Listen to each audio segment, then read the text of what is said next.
भाई साहब आइए चलिए देखते हैं कि जैसे कि आपको पता है कि रेलवे ग्रुप डी की परीक्षाएं मतलब वैकेंसी आने वाली है और वैकेंसी में बड़ी उठापटक चल रही है। लेकिन ये तो क्लियर है कि वैकेंसी आने वाली है। 23 जनवरी से इसकी शुरुआत हो जाएगी, आवेदन करना शुरू हो जाएंगे।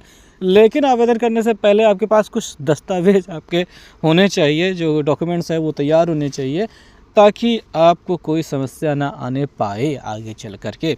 सबसे पहली बात आधार कार्ड की बात कर लेते हैं। आधार कार्ड आपके पास तो है ही, सभी के पास होगा। जिनके पास नहीं होगा भाई मैं क्या कहूँगा कि आप बनवा लीजिए, ये कहने का कोई अधिकार ही नहीं, क्योंकि आधार कार्ड लगभग सभी के पास होता ही है। बात ये होती है कि आधार कार्ड पर जो आपका नाम है, जो आपके पिता का नाम है, वो आपके हाई स्कूल में जो आपका नाम है और आपके पिता का नाम है, जन्म तिथि जो है और ये सारी चीज़ें जो होती हैं ना, वो बिल्कुल स्पेलिंग बाय स्पेलिंग मैच करनी चाहिए। स्पेस तक का भी ध्यान रखिएगा, स्पेस भी, जैसे कि लाल LAL चंद लिखा है। अब इन दोनों में मान लीजिए हाई स्कूल में गैप है और आधार कार्ड में गैप नहीं है, तो बड़ी समस्या हो जाएगी बाबू। उसको सुधरवा लो, ठीक है, जो सुधर पाए वो सुधरवा लो, जो अच्छा है। तो मैं जो समझ में आ रही बातें मैं वो आपको समझा रहा हूँ कि ये सारी चीज़ें होनी चाहिए। आधार कार्ड में एक चीज़ और नोटिस कर लेना कि आधार कार्ड आपके मोबाइल नंबर से बना होना चाहिए। ज़रूरी नहीं है, लेकिन अगर आपके मम्मी के पिताजी के मोबाइल फ़ोन से आपका आधार कार्ड बना है तो अभी सर्विस सेंटर चले जाओ, सर्विस सेंटर कह रहा हूँ मैं, आधार सेंटर चले जाओ यार। एक दिन का काम है, छोटा सा काम है, बनवा लो यार, उसको सुधरवा लो, ठीक है। ये ज़रूरी बातें हैं ताकि, और फ़ोन नंबर वही लगवाना जो हमेशा परमानेंट रखो। आप रिचार्ज के चक्कर में नंबर बदलते फिरते रहते, भाई एक परमानेंट नंबर रखो, वो बहुत ज़रूरी है, ठीक। आगे चलते हैं। शैक्षणिक योग्यता प्रमाण पत्र, जैसे कि मैंने आपको बता ही दिया कि हाई स्कूल और जो आधार कार्ड का है वो दोनों मिलने चाहिए नाम, और आपके पास वो होना भी चाहिए। अगर आपके पास मान लीजिए नहीं है तो वो खोज लीजिए, स्कूल में पढ़ा है तो उठा लाइए, ठीक है। तो 10वीं का 12वीं का ITI का सर्टिफिकेट, सर्टिफिकेट और मार्कशीट दोनों चीज़ें अलग अलग भी होती हैं और एक भी होती हैं। पहले सर्टिफिकेट और मार्कशीट अलग अलग होते हैं, जैसे कि मेरा हाई स्कूल का सर्टिफिकेट अलग है, मार्कशीट अलग है, और अब दोनों मिला के ही मिलती हैं। तो बात समझ में आएगी बात।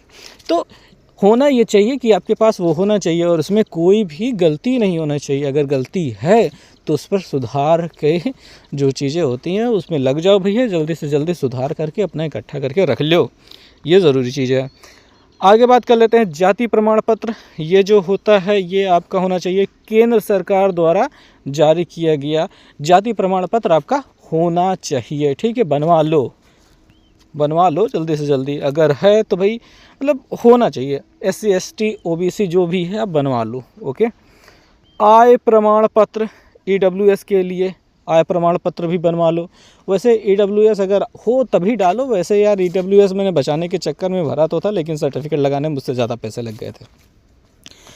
EWS में मैं कहूँगा कि हो तो भी ना लगाओ तो भी काम चल जाएगा, ठीक है, वैसे चल जाता है। फ़ोटोग्राफ, सबसे बढ़िया बात, मतलब फ़ोटोग्राफ हाल ही में एक फ़ोटोग्राफ आप खिंचवा लो। आमतौर पे सफ़ेद बैकग्राउंड रहे तो अच्छा है। वैसे आप अभी बाल कटवाओ, दाढ़ी मूछ ठीक करवाओ, सेट करवाओ, जाओ एक फ़ोटो खिंचवाओ और 10-20 कॉपी अपने बना के अपने पास रख लो, ठीक।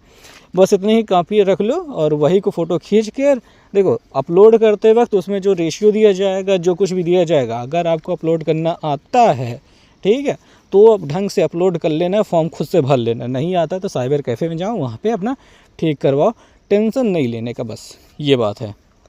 फ़ोटो आपके पास आपकी होनी चाहिए, एक नई खिंचवा लो, ज़्यादा बेहतर रहेगा। और मैं क्या कह रहा था, हाँ, जब फॉर्म भरते वक्त अपलोड करते हैं तब उसमें जो रेशियो दिया होता है, जितने KB का दिया होता है, वो सब करना आता है तो अच्छी बात है, नहीं आता है तो साइबर कैफ़े से करवा लेना, ठीक। उसमें गलती मत करना, नहीं तो नुकसान हो जाएगा भाई, फॉर्म रिजेक्ट हो जाते हैं। अगला क्या, हस्ताक्षर, साफ़ सुथरा हस्ताक्षर जो स्कैन किया हो।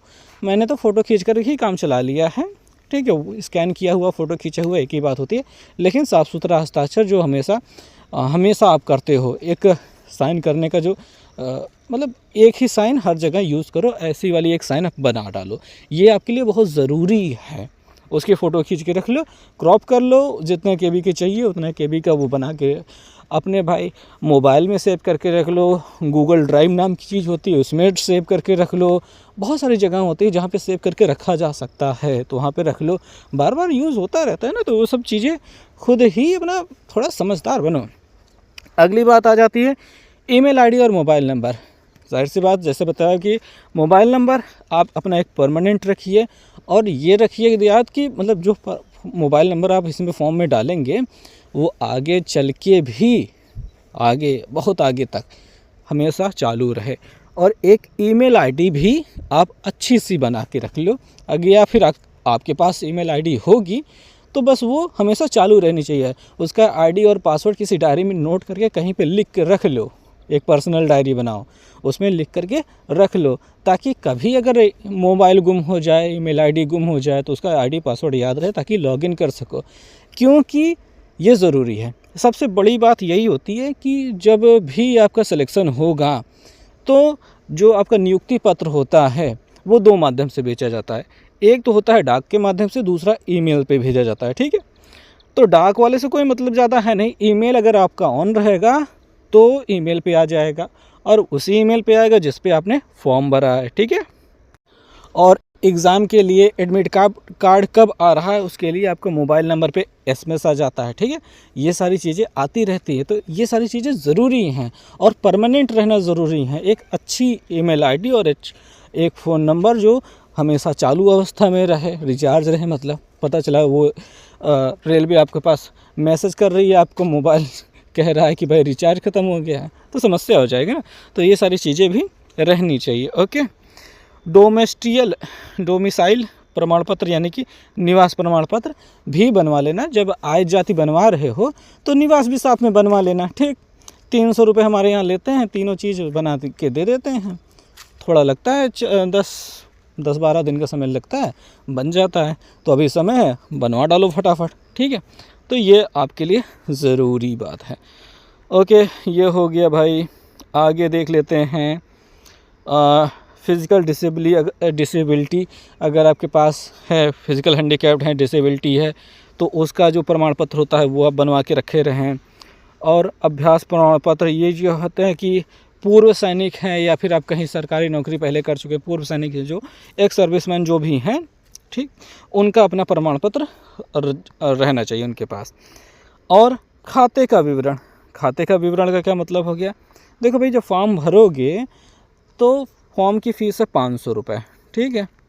मैं ओबीसी और जनरल की बात बता रहा हूँ, एससी एसटी के जो भी कम है वो अपना समझें, मतलब समझें क्या बात ये होती है कि जब फीस इतनी है तो 400 रुपये वापस होते हैं। वापस क्यों होते हैं? ठीक, क्योंकि भाई फीस उनको 100 रुपये ही लेने हैं, अगर एग्ज़ाम देंगे तो 400 रुपये वापस हो जाएंगे। तो उसके लिए आपको आपका बैंक खाता विवरण लिख करके रख लो, ठीक है, ताकि वो भाई पैसे जब वापस करेंगे तो उसी खाते में वापस करेंगे ना। तो ये होना चाहिए आपके पास। दूसरा, कोई अगर आपके पास प्रमाण पत्र हैं खेल का, एनसीसी का, तो वो सब भी आप रख सकते हो।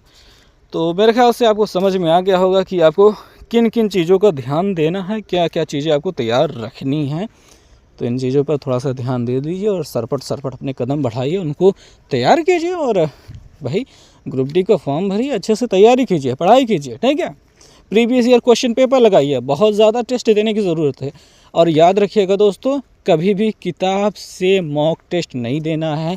ऑनलाइन मोबाइल अपने पास मोबाइल है, मोबाइल पे एप्लीकेशन डाउनलोड करो, ढेर सारे एप्लीकेशंस हैं जिन पे ऑनलाइन मॉक टेस्ट होते हैं, उनको दो और अपना टाइम ड्यूरेशन सही करो, ताकि आप सभी क्वेश्चन दे पाओ और भाई कर पाओगे ना। तो ये सब ज़रूरी है। तो धीरे धीरे चीज़ें आपको बताते रहेंगे। आज की वीडियो में बस इतना ही। देखने के लिए बहुत बहुत धन्यवाद। बाय।